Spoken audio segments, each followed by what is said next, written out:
Hey, what's up everybody, welcome back to my channel. In this video I will be telling you how to customize your Teachable school website without any code. The link to the Teachable will be in the description. Make sure you guys check it out. So step 1 is access the theme settings. So for that, first log into your Teachable dashboard like I have done so, and you have to look on the left hand side, navigate yourself to the menu and click on the site option. Over here just click on site. Here you will see logo, branding, themes and all that stuff.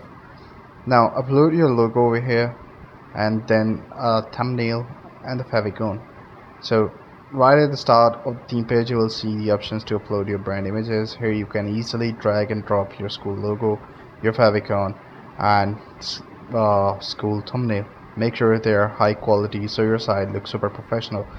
Step 3 is pick your color palette. So before we head towards the fonts, we have to pick a color palette, and that is something that we need to do first.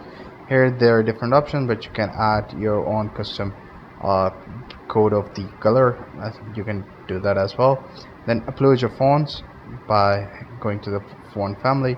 You can select between different fonts or upload your own, and then just by saving it you'll be able to save it. Now at the home page with the page builder, in order to find the page you must go back to the home, go to the courses. In the courses make sure you select the one that you want to do, and if you haven't added any course yet, create a new one. The video I have already created it is a different one. You can check on the top right corner for that. And once it's done, just save the changes, customize your navigation button, and that's pretty much it. I hope you find this video helpful. Take care, see you in the next one.